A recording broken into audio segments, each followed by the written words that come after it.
दोस्तों नमस्कार, मैं विश्वनाथ ऑनलाइन चर्चा में आप सबों का स्वागत है। दोस्तों आज इस वीडियो में अपने चर्चा कार्यक्रम में मैं जिस शब्द को लेकर आया हूं वह शब्द है मन की बात। मन की बात, ये मन की बात ऐसी होती है कि हर व्यक्ति के अंदर मन की बात होती है। हर व्यक्ति अपने मन की बात किसी न किसी से कहता है।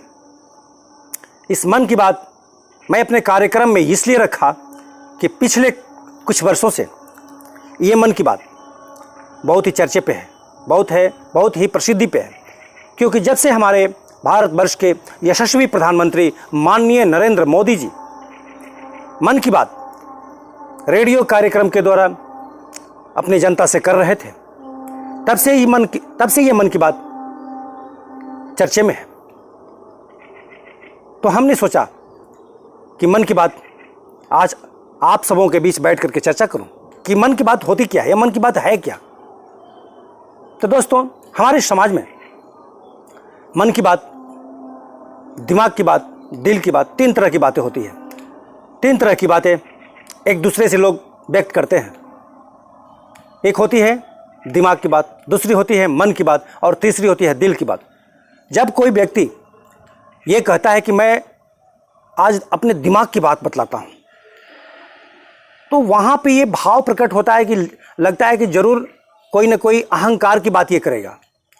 लेकिन वहीं पे जब कोई व्यक्ति अपने मन की बात करता है तो ऐसा लगता है कि इसके अंदर मन के अंदर कुछ चलने वाला है, कुछ चल रहा है, जो अपने मन का जो जिसके मतलब कि उस व्यक्ति के मन के अंदर जो भी चल रहा है वो दूसरे से कहना चाहता है। यानी ऐसा लगता है कि अपने मन के अनुसार वो दूसरे को भी चलाना चाह रहा है।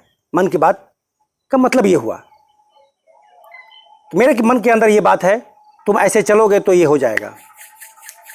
और तीसरी एक बात आती है दिल की बात। तो दिल की बात जब कोई व्यक्ति किसी दूसरे व्यक्ति से दिल की बात जब करता है तो ऐसा लगता है कि ये कोई सच बोलने वाला है। दिल की बात हमेशा सत्य निकलती है, वो जो भी हो सकती है बात। खैर उस पर हम नहीं जाना चाहते हैं। कार्यक्रम करने का मेरा मतलब ये है कि वो चाहे किसी भी पार्टी की सरकार हो, ये राजनीतिक मेरा प्रोग्राम नहीं है। ये प्रोग्राम हम जनता के बीच है कि जनता को हमेशा जागरूक रहना चाहिए, जागरूक होना चाहिए। किसी भी पार्टी की सरकार आए जो अपने मन की बात करती है, क्योंकि हर पार्टी अपने मन की बात करती है, वो जनता की मन की बात करती होती नहीं है। तो हमारे प्रधानमंत्री जी अपने मन की बात के अंतर्गत रेडियो कार्यक्रम के द्वारा अपने मन की बात जनता में पहुंचाया। जनता भी सुनी, तो जनता ने उस मन की बात को सर आंखों पे लिया। जनता के अंदर यह एक जिज्ञासा जगी कि हो सकता है कि जरूर प्रधानमंत्री जी के अंदर मन की बात कुछ अच्छी चल रही होगी, जो देश हित में होगी। वो कहना चाह रहे होंगे कि हमारी जनता भी अब हमारे मन के साथ अगर चलती तो देश में विकास हो सकता है। जनता सुनी नहीं, उनके मन के बात को अपने अंदर रख के उस पर चली भी। लेकिन प्रधानमंत्री जी कहाँ अपने मन की बात पे रहे, कहे तो कुछ और। अब जैसे आपको याद होगा 2014 के पहले जब वो प्रधानमंत्री नहीं थे तो कहा करते थे कि मैं जब प्रधानमंत्री बन के आऊँगा तो देश के छिपे काला धन जो दूसरे देशों में है, वो काला धन तो कुछ होता नहीं है। वो काला धन आप जानते हैं किसे कहते हैं। काला धन का मतलब ये हुआ कि जो आदमी, जो व्यक्ति, जो बिजनेसमैन, हमारे देश में जो बिजनेसमैन रहते हैं वो अपना टैक्स देने के मतलब सरकार को टैक्स पेड नहीं करते हैं और वो पैसा ले जा करके विदेशों में जमा कर देते हैं। तो प्रधानमंत्री का कहने का मतलब ये था कि मैं विदेशों का जितने वो पैसे हैं काला धन के रूप में, वो सारे पैसों को मैं लाऊंगा। ये प्रधानमंत्री जी की मन की बात थी, आप भी जानते हैं। उन पैसों को मैं जनता में बांट दूंगा और जनता खुशहाल हो जाएगी। जनता खुशहाल हो भी गई कि प्रधानमंत्री जी अब 15 लाख देने वाले हैं। जम के वोट किया प्रधानमंत्री जी को। उसके बाद प्रधानमंत्री जी ने कहा मैं युवाओं को 2 करोड़ नौकरी हर साल दूंगा। तो 2 करोड़ के हिसाब से युवा समझे कि 5 वर्ष में प्रधानमंत्री जी तो बनेंगे, तो 5 वर्ष के लिए बनेंगे, तो 5 साल में तो 10 करोड़ नौकरी हो गई। जम के युवा भी वोट किए। तमाम सारी बातें प्रधानमंत्री जी ने की, जनता ने सुनी, उनके मन की बात जनता, लेकिन जनता के अंदर की मन की बात प्रधानमंत्री जी ने नहीं सुना। जब वो प्रधानमंत्री बन गए उस समय आपको एक टॉपिक याद होगा, आपको एक प्रसंग याद होगा। भारतीय जनता पार्टी के, जब भारतीय जनता पार्टी पूर्ण बहुमत से जीती, उस समय भारतीय जनता पार्टी के फंडरों में मुख्य फाउंडर जिसको जो नींव रखने वाले थे, जो भारतीय जनता पार्टी को का निर्माण करने में जिनका अहम योगदान रहा है, माननीय लाल कृष्ण आडवाणी जी। तो माननीय लाल कृष्ण आडवाणी जी के अंदर ये जो मन की बात थी कि उन्हें अभी राजनीति करनी थी, वो चाहते थे कि मैं राजनीति करूं, लेकिन हमारे प्रधानमंत्री जी ने अपने मन की बात कर दी वहाँ और बोले कि नहीं भाई, नहीं, आप तो अब आपका समय गया, आप तो 70 साल से ऊपर हो गए हैं, आप जाइए मार्गदर्शन टीम में बैठिए। उन्हें मार्गदर्शन टीम में बैठा दिया गया। लेकिन हमारे समाज में एक लोकोक्ति है कि हमेशा बुजुर्गों का अनुभव लेना चाहिए। हमारे परिवार में भी है, जब भी परिवार में कोई फंक्शन होता है, कोई ओकेजन, कोई कार्यक्रम होता है, तो जो भी बुजुर्ग होता है उससे अपना सलाह मशवरा किया जाता है। लेकिन प्रधानमंत्री जी ने अपने ही बुजुर्ग को साइड कर दिया। मुरली मनोहर जोशी जी थे, उनको भी साइड कर दिया गया। मुरली मनोहर जोशी जी के अंदर भी ये मन की बात थी कि मैं अभी राजनीति करूंगा, लेकिन प्रधानमंत्री जी ने कहा कि बनारस संसदीय जो क्षेत्र है वहाँ से मैं लड़ूंगा, आप साइड हो जाइए। तो प्रधानमंत्री जी अपने मन की बात की, आप जानते हैं, लड़े, चुनाव जीते, पूरी भारतीय जनता पार्टी जीती। लेकिन प्रधानमंत्री जी जब वहाँ चुनाव जीत कर प्रधानमंत्री बन गए तो उन्होंने पहला काम क्या कर दिया? नोटबंदी। उन्होंने कहा नहीं था, चुनाव से पहले उन्होंने कहा नहीं था कि मैं नोटबंदी करना, लेकिन कर दिया। वो अपने ही मन की बात थी, जनता की मन की बात नहीं थी। और नोटबंदी में क्या हश्र हुआ आप जानते हैं। न जाने कितने लोग बैंकों के सामने लाइन लगाते हुए इस संसार को छोड़ बसे। और वो स्थिति इतनी भयावह थी कि घर के अंदर जो महिलाएं थी अपने पति के पॉकेट से ही 2-4 रुपये जो बचा के रखती थी अपने विशेष परिस्थिति के लिए, उस पैसे को भी प्रधानमंत्री जी ने ले लिया अपने पास। सोचिए उनकी निगाहें कितनी दूर जाती है। उस बक्से तक भी निगाह पहुंची कि भारतीय महिलाओं के पास बक्से में पैसे होता है, उन पैसों को भी मैं लूंगा, किस रास्ते लूंगा, उन्होंने रास्ता निकाल लिया, सबका पैसा ले लिया। इसके बाद प्रधानमंत्री जी वो समस्या जब किसी तरह से किसी हाल में गुजरी, इसके बाद उन्होंने जीएसटी लागू किया। ये भी प्रधानमंत्री जी के ही मन की बात थी। जीएसटी के अंदर जो हालत हुई कि न जाने कितने छोटे मोटे धंधे बंद हो गए, कितने लोग बेरोजगार हो गए। खैर बहुत डिटेल में है, मैं उस पर नहीं जाऊंगा। धीरे धीरे जो भी बढ़ते गया, प्रधानमंत्री जी अपने मन की बात करते गए। कोरोना काल आया।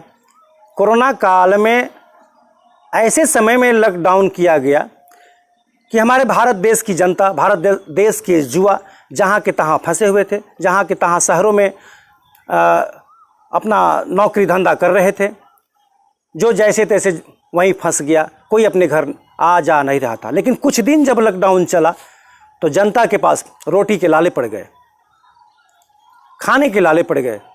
अब वो उब करके अपने घर जाना चाह रहे थे, लेकिन कोई व्यवस्था नहीं सरकार कर रही थी कि ताकि वो अपने घर जाएंगे। वो किसी तरह से लोग पैदल चल करके जिधर से तिधर जंगलों के रास्ते, ट्रक, मतलब जो भी व्यवस्था मिली उस पर चढ़ कर आने जाने लगे। न जाने कितने लोग रास्ते में ही दम तोड़ दिया। खैर आगे बढ़ी यह मन की बात आज जब आगे बढ़ी, कोरोना काल में आप देखें किसी तरह से पहली लहर निकल गई, बातों में ही गुजर गई। जब दूसरी लहर का पिकअप आया, ऑक्सीजन के बिना न जाने कितने लोग तड़प करके इस दुनिया को छोड़ बसे। लेकिन जनता अपने मन की बात वहाँ कहना चाह रही थी कि ऑक्सीजन की कमी है, व्यवस्था की कमी है, हॉस्पिटल की कमी है। लेकिन प्रधानमंत्री जी के पास कहाँ समय है कि जनता के मन की बात वो सुनेंगे। वो तो अपने मन की बात उन्हें करना है। खैर निकल गया वो समय। तो दोस्तों, मन की बात मैं इसलिए कार्यक्रम में रखा कि मन की बात हर व्यक्ति करता तो है लेकिन सुनता भी है। मतलब यही होता है, मन की बात का मतलब यही होता है कि अगर हम अपने मन की बात किसी दूसरे से कहना चाहते हैं तो ये जान लीजिए उसकी बात को सुनना भी पड़ेगा। ये नहीं कि खाली अपने ही मन की बात आप सुनाएंगे और उसकी बात नहीं सुनेंगे तो सुनने से इनकार करके चल देगा। आप आजमा लीजिएगा, विश्वास कर लीजिए, देख लीजिएगा। एक प्रसंग आता है ना, रामचरितमानस में श्री राम प्रभु के सामने एक समस्या खड़ी हो गई। जब 14 वर्ष वनवास से वो लौटे और फिर राजगद्दी संभाले, उस समय एक धोबी ने विवाद खड़ा कर दिया। वो धोबी कह दिया अपने पत्नी से, वो पत्नी से किस तरह का उसका झगड़ा था, उन्होंने कह दिया कि मैं रामचंद्र नहीं हूँ, कि 14 वर्ष लंका में सीता को रहने के बावजूद भी अपना लिया, मैं तुम्हें नहीं अपनाऊंगा। ये बात किसी तरह हमारे प्रभु श्री राम के अंदर चली गई, वो सुन लिए, जान गए। तो वहाँ पे मैं इसलिए कह रहा हूँ ये बात कि वहाँ पे प्रभु के मन की बात भी, मन के अंदर भी बात थी। उनके मन के अंदर ये चल रहा था कि सीता तो पवित्र है, सीता धर्म प्रायणा नारी है, सीता पतिव्रता स्त्री है, सीता बिल्कुल पवित्र है। लेकिन प्रजा के अंदर बात ये फैल गई। जब बात फैल गई तो प्रजा के मन की बात सुनने के लिए हमारे प्रभु ने सीता माता को गर्भावस्था में उनको जंगल विदा कर दिए, जंगल भेज दिए। सीता माता को गर्भावस्था में उन्हें जंगलों में रहना पड़ा। तो चूंकि वहां ये बात हुई कि राजा अपने मन की बात नहीं किया, अगर चाहते राजा तो बतला सकते थे सीता की सच्चाई को, लेकिन उन्होंने नहीं किया। उन्होंने अपनी प्रजा के मन की बात को सुना कि प्रजा को सुख जिसमें हो भाई वही कर देते हैं। लेकिन यहाँ ये बात नहीं है। यहाँ राजा जिस प्रकार से, यानी हमारे प्रधानमंत्री जी तो लोकतंत्र भले है लेकिन व्यवहार वही है, राजा वाला व्यवहार है। तो प्रधानमंत्री जी जनता के मन की बात तो सुनते नहीं है। जनता तो बहुत कुछ कहती है, चाहती है।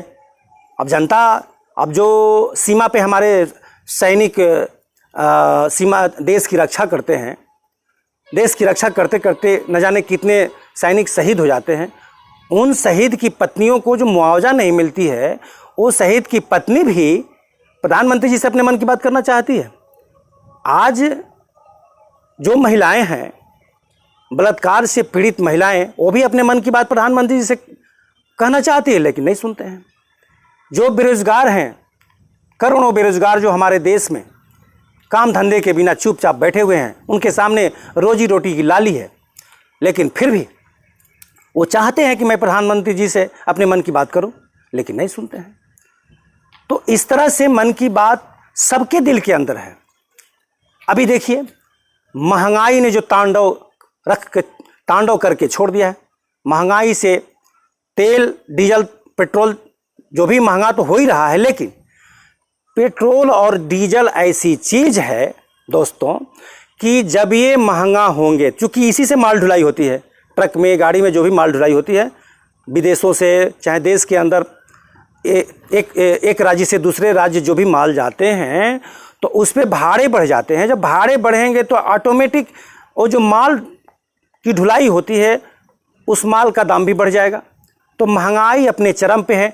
महंगाई से त्रस्त लोग भी अपने मन की बात प्रधानमंत्री जी से आज कहना चाह रहे हैं, लेकिन कहाँ प्रधानमंत्री जी सुन रहे हैं। तो दोस्तों, मन की बात तो हर दिल के अंदर है, लेकिन मन की बात वही करते हैं। आज तो ऐसा लग रहा है कि मन की बात पावर के द्वारा हो रहा है कि हमारे पास पावर है, मैं मन की बात कहूंगा वही तुम्हें करना पड़ेगा, तुम्हारी बात तो मैं सुन नहीं सकता हूं।